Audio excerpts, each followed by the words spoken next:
marketing en fait cible et crée des produits pour combler les désirs de tel groupe et tel groupe, mais sans plus passer par les ouvriers et les patrons ou ci et là, mais par rapport à ces sociotypes. Alors, tout ça a donné naissance en fait à la mondialisation actuelle et notamment l'arrivée de la politique de Reagan, le plan Reagan-Thatcher dont j'ai parlé aussi, du néolibéralisme, cette logique il n'y a plus de frontières, parce que les ordinateurs avaient commencé à être créés, on pouvait commencer à faire des plus petites séries. Et les entreprises qui avaient peur justement d'avoir des surproductions avaient moins ce genre de choses, puisque la technologie avait permis de régler ce genre de choses. Donc le non-conformisme du nouveau citoyen américain, finalement, il n'était pas, ça a apparu du coup comme une opportunité, puisqu'en fait ces choix individuels remettaient aussi en cause l'État. Et l'État, finalement, pour les entreprises, c'est aussi des lois qui les empêchent, qui entravent leur liberté de s'adapter à ces choix individuels. Et finalement, l'entreprise passait pour combler beaucoup plus les désirs des gens et répondre à leurs attentes que l'État, qui lui demandait de payer des impôts pour pouvoir faire des services publics, etc. etc. Donc, autre chose importante, c'est qu'en effet, ces désirs-là, ils sont, comme si on est dans une société de consommation, ces désirs-là sont sans limite, puis déconnectés des besoins. Et aussi, donc, ça crée une dépendance, c'est-à-dire que pour affirmer ma personnalité, j'ai besoin d'afficher les produits aussi qui vont avec, donc finalement, ce tournant-là du marketing a été important et a permis vraiment un renouveau de tout ça, et notamment d'aller à la conquête du monde à travers ce néolibéralisme, puisqu'en fait, ces nouvelles mentalités de consommateurs, donc qui étaient plus basées sur des produits pas chers et qui sont très diversifiés, donc qui viennent de différents pays du monde et puis différentes valeurs, donc a permis donc de mettre en place tout ce qui est libre circulation des marchandises, des personnes, des services, des capitaux aussi. Donc ça a été le fondement de ça. Et aussi donc de tout ce qui était les régulations d'État qui pouvaient entraver cette libre entreprise et qui pouvaient entraver le fait que les entreprises répondaient aux besoins, aux désirs des gens. Voilà. Dans le documentaire de Century of Self, ils vont vraiment jusqu'aux années 2000, donc ils expliquent tout ce cheminement-là. Et vous avez toute cette période-là, Reagan-Thatcher qui est mis, mais il y a aussi la période Clinton, qui explique comment, en effet, l'entreprise s'est substituée complètement à l'État. C'est-à-dire qu'à partir de ces principes-là, que l'entreprise est la mieux à même que les États de pouvoir combler les désirs des gens. Et qu'à partir du moment où on libérait tous les désirs des gens et qu'il n'y avait plus de contraintes par rapport à ça, c'est sûr que l'État était beaucoup moins apte. Et comment cette politique se faisait? Très concrètement, l'objectif c'était en effet de désengager complètement l'État. Mais sur quoi ils élaboraient leur programme? En fait, ils élaboraient leur programme sur les électeurs qui étaient indécis, c'est-à-dire ceux qui étaient ouvriers, qui étaient déjà leur clan, bon ça c'était pas la peine, mais sur les gens qui étaient autonomes, qui étaient dans les sociotypes self ou autonomes, et donc qui avaient besoin qu'on comble leurs désirs. Donc ce sont sur ces gens-là, sur ces catégories, sur ces sociotypes-là qu'on a élaboré les programmes. Et c'est comme ça qu'ils ont remporté Reagan et Thatcher, alors que personne ne croyait vraiment en ça, donc qu'ils ont remporté les élections, parce qu'en effet, ils ont mis en place ce genre de choses et l'utilisation de ces sociotypes dans l'édification de leur programme. Voilà, alors la gauche, par contre, ce qu'on appelle la gauche, ben, à l'époque, était un peu horrifiée de ce qui arrivait. Mais ils ne remportaient pas, enfin, ils avaient du mal à remporter le pouvoir. Mais pour eux, il était important que pour que les individus aient une conscience politique et de développer leur connaissance et l'intérêt général, hein, et pas de leur parler de leur désir personnel, hein, mais bien de l'intérêt général. Et donc ils ont eu un petit peu du mal à rentrer dans ce nouveau système de marketing politique qui se mettait en place. Et ils expliquent notamment que Clinton donc, a été élu avec un programme de gauche aux États-Unis, et avec le relèvement des impôts, et puis s'occuper des pauvres, etc. Et puis quand il est arrivé au pouvoir, ben, il s'est aperçu que la dette et le déficit financier étaient tellement colossal qu'il ne pouvait pas le mettre en place. Et donc les électeurs se sont sentis trahis, et donc il a perdu au Congrès, bref. Et du coup, pour pas perdre, pour être réélu, il a utilisé les nouvelles agences de communication qui lui ont conseillé, lui aussi, pour être élu, d'utiliser ces sociotypes et de se baser sur ces catégories de gens indécis qui, par exemple, je sais pas moi, voulaient un contrôle parental sur Internet, ou qui souhaitaient avoir des vidéosurveillance, ou etc. Donc sur ces détails du quotidien. Pour faire leur programme. Et c'est ce qu'il a fait, et puis ça a marché. Et en Angleterre, que pareil, hein, Tony Blair et la gauche anglaise a dû rentrer aussi dans ce système-là, puis finalement en se disant, oui c'est vrai, c'est la démocratie, puisqu'on demande aux gens ce qu'ils veulent. Et puis nous on répond à ceux qui souhaitent. Vous avez aussi bien la gauche que la droite qui se sont alignés sur cette logique de mondialisation. Alors chez nous c'est arrivé un peu avec François Mitterrand, hein, Séguéla, tout ça, hein, les agences de communication qui s'est mis en place à ce niveau-là. Le documentaire, par contre, de la BBC se centre plutôt sur l'Angleterre et son arrivée jusqu'aux arrivées dans les années 2000. Voilà, et puis ce qui s'est passé quand même, c'est qu'à force de répondre à telle lubie de tel groupe ou tel autre, d'une c'était changeant, et puis de deux, c'était pas toujours cohérent. Moi je veux pas payer d'impôts, mais je veux plus de services publics par exemple, donc ça génère aussi un chaos et un discrédit quelque part de la politique. Dans ce marketing politique qui est sur justement modifier ou en tout cas utiliser les pulsions des individus qui sont comblés par les entreprises, donc questionner les gens sur leurs désirs et les analyser pour les combler par les entreprises, donc ce néolibéralisme-là. On a évacué la question politique, il n'y a plus de clivage quelque part gauche-droite, parce qu'on n'est plus dans une logique de classe sociale, capital-travail. On est sur une autre logique qui remet donc, aux entreprises, ou en tout cas à quelque chose qui est au-dessus des nations, qui détruit en tout cas les États et les régulations, soit pour dérégulation des mœurs, ou alors pour les dérégulations aussi au niveau économique.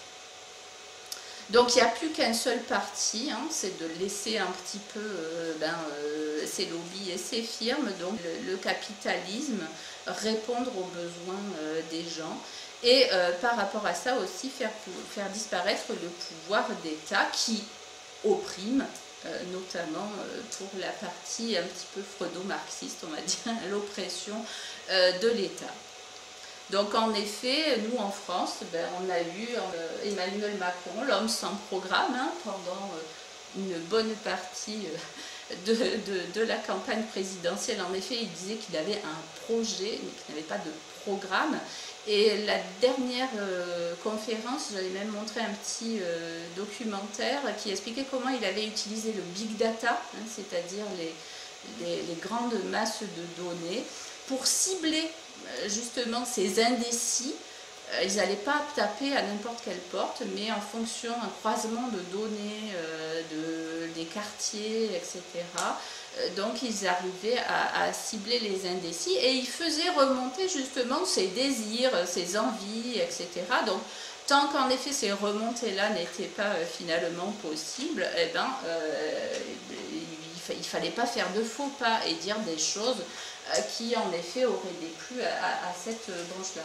Et puis la deuxième, ben, c'est un autre article de journal, hein, dépasser le clivage gauche-droite, comme le veut Macron, une idée payante. Et c'est vrai, c'est aussi ce qui est apparu en fait pendant cette élection. Donc c'est ces deux paramètres-là. Et du coup, Macron, j'ai mis ces articles-là parce qu'ils représentent réellement, en France en tout cas, cette idéologie-là, où c'est l'entreprise qui en effet doit combler les besoins. Et notamment, investir sur l'intelligence artificielle, etc., comme je l'ai expliqué l'autre fois. Voilà, donc comme j'ai dit, la gauche donc pense qu'en effet, ben, les libérés, donc les gens et que les entreprises puissent satisfaire leurs désirs, ben, quelque part, ben, ils sont le mieux à même pour le faire, et que c'est finalement plus démocratique. Il y a eu d'ailleurs dans la gauche même beaucoup de heurts, hein, à cette période-là, à ce virage-là des gauches. Et le fait, c'est que derrière cette idéologie de marketing-là, comme on l'a vu dans le départ, hein, avec Bernays, c'est que l'idée derrière, ce n'est pas du tout d'émanciper l'être humain, mais c'est au contraire de le contrôler. Hein. Et donc, ce n'est pas du tout de l'émancipation, puisque la consommation, donc ça donne par contre une illusion de contrôle de sa vie, tout en laissant donc une élite, hein, et notamment l'élite des multinationales, etc., ou des politiques, diriger la société. L'idéologie donc consumériste donc, nous rend esclaves de nos propres désirs en exploitant donc nos pulsions, nos lubies, ou autres, ou en les suscitant même, hein, la propagande. Donc l'aliénation, donc avec ce deuxième courant, hein, de la conférence Massy et cette libération par le New Age, hein, parce que ça ne passe pas que par les médias, ça passe aussi par tout un ensemble de choses, le développement personnel, etc., où on doit se libérer, on doit s'affirmer en dehors de la société, mais uniquement pour nous-mêmes. Donc l'aliénation n'est plus un asservissement, hein, on ne conditionne plus, mais c'est un choix. Hein, la soumission devient l'expression la plus immédiate de la liberté individuelle. Et c'est là où est la force, hein, de ce marketing, c'est qu'en effet, il y a des sociotypes qui sont très précis. Il y en avait beaucoup, hein, tout à l'heure dans le tableau. Ils arrivent vraiment très très bien à cibler. Et avec Internet et tout un ensemble de données qui sont aujourd'hui en train de digitaliser le big data, ils sont en train en effet d'affiner de plus en plus le type de profil et le type de personne pour pouvoir répondre à notre individualité. Voilà, donc quelque part, ben, la mondialisation, et puis ben, c'est la réalisation de la démocratie, ben, qu'avait évoqué Bernays, hein, c'est-à-dire où les entreprises combleraient complètement tous les désirs des gens et créeraient un monde et une démocratie parfaite, qui est estimée parfaite, mais en fait, donc, qui n'a rien d'émancipateur, puisque ça part du présupposé que l'individu n'est pas capable de les peuples ne sont pas capables de s'autodéterminer par eux-mêmes, mais que c'est bien la science ou les élites qui doivent les canaliser et les diriger. Ça renverse, alors ce qui est très important, et ça Baptiste Rapin le montre très bien aux origines du management, c'est que ça renverse complètement la métaphysique, c'est-à-dire la conception du monde, la vision du monde qu'on a, qui nous vient de Platon, hein, la sagesse grecque, qui voulait que le monde c'était en harmonie, hein, le cosmos était en harmonie, et que l'humain devait aller, donc illusionné par ses sens, hein, il devait aller justement à la rencontre et à la connaissance, notamment par la philosophie, de la réalité du monde. Hein. Et là, c'est l'inverse. C'est l'humain et le monde et le chaos. Et c'est à une élite ou à une classe, en tout cas, à celui qui a le pouvoir, de domestiquer et de faire que les gens ne soient pas dangereux et ne créent pas la guerre, etc. Donc, c'est un type de gouvernance donc totalitaire et de type paranoïaque, puisqu'en fait l'autre est vécu et l'individu, la nature humaine est vécue comme dangereuse et donc qui engendre donc bien sûr la contagion. Bah, tout à l'heure on a vu au Guatemala, c'est sûr que les Guatémaltèques ils ne sont pas paranoïaques quand ils disent qu'ils sont anti-américains. Voilà, ils sont vraiment victimes de tout un ensemble de choses qui a réprimé complètement leur volonté et celui qu'ils avaient élu. Alors, paranoïa, c'est une maladie qui est finalement assez peu étudiée. Ariane Bilérand, donc toujours, hein, tout à l'heure j'ai parlé de l'autorité, donc qui a travaillé pas mal sur le harcèlement. Elle a fait un livre donc, sur cette psychopathologie qui est finalement assez peu étudiée.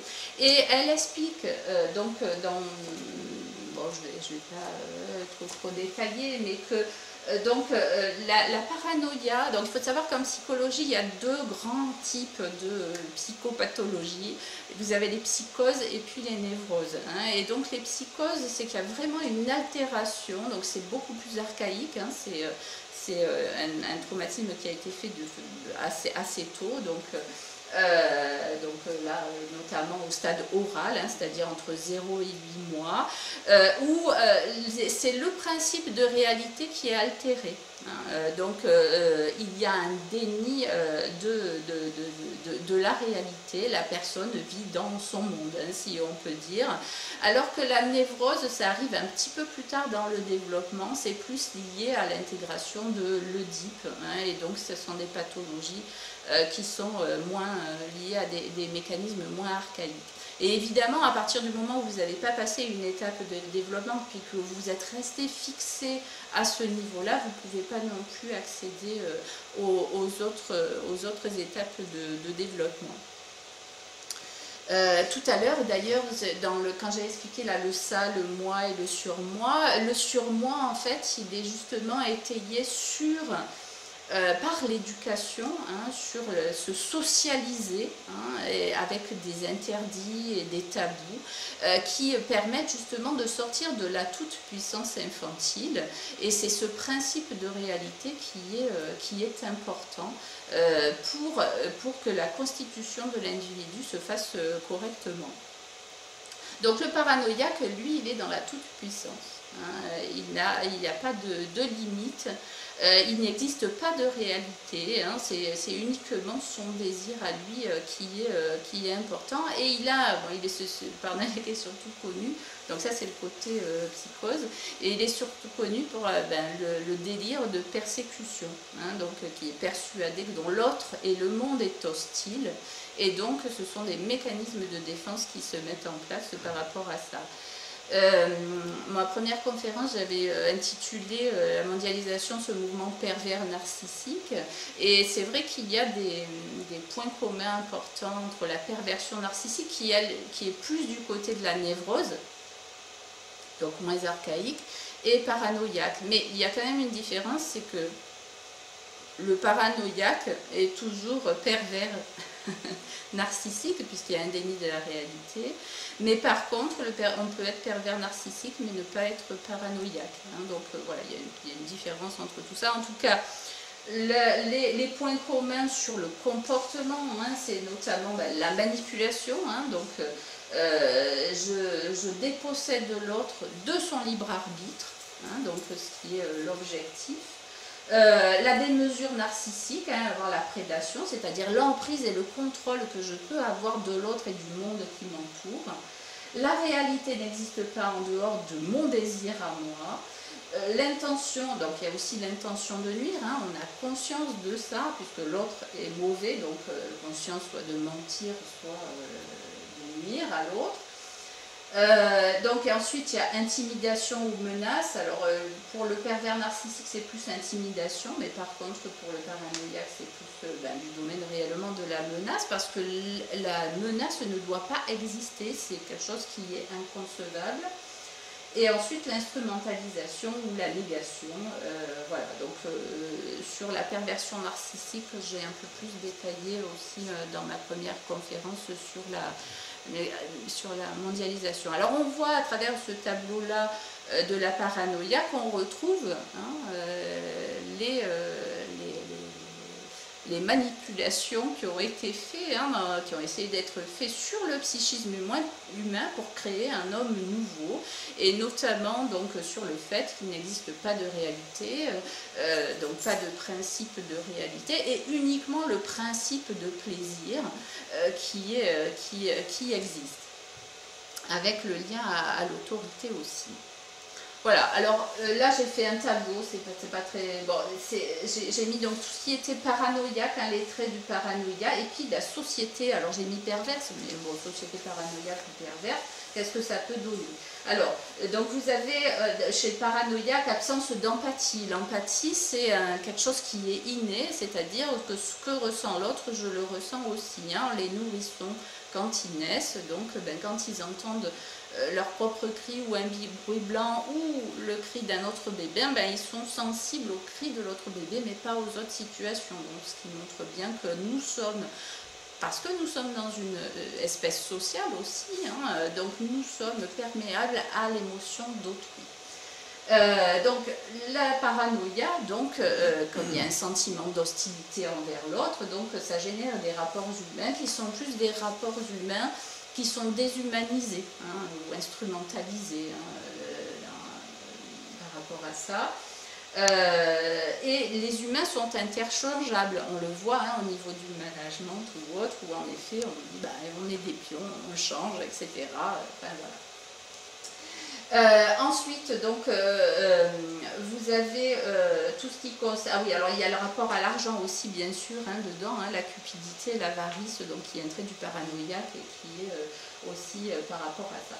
Le déni de différenciation sexuée, alors ça aussi c'est lié au paranoïaque, c'est que pour lui il est tout puissant, donc il n'y a pas de différence entre père, mère, victime, sauveur.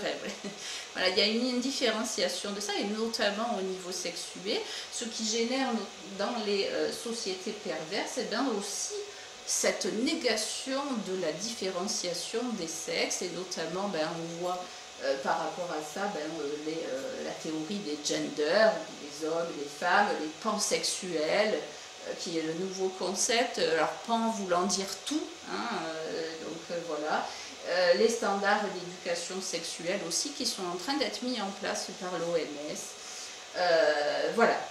Donc ensuite vous avez les délires de persécution ou de complot, hein, donc le monde autrui est hostile, donc c'est un principe du paranoïaque, donc ce qui génère au niveau de ça en effet, tout ce qui concerne le communautarisme, le contrôle social, la surveillance, la réécriture de l'histoire, voire des génocides, hein, comme les nazis ou autres, ou l'eugénisme aussi, hein, qui sont dans ce trait-là. Vous avez, donc, le paranoïaque, c'est aussi, ça se voit pas, c'est une folie qui est résonante et qui est dans un système de logique.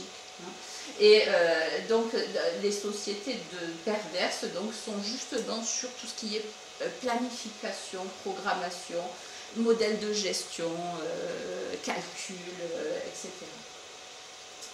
La réalité donc n'existe pas, hein, seule la perception et le désir comptent, donc là on est justement hein, sur le constructivisme radical ou le New Age qui nous aide justement à dépasser ça.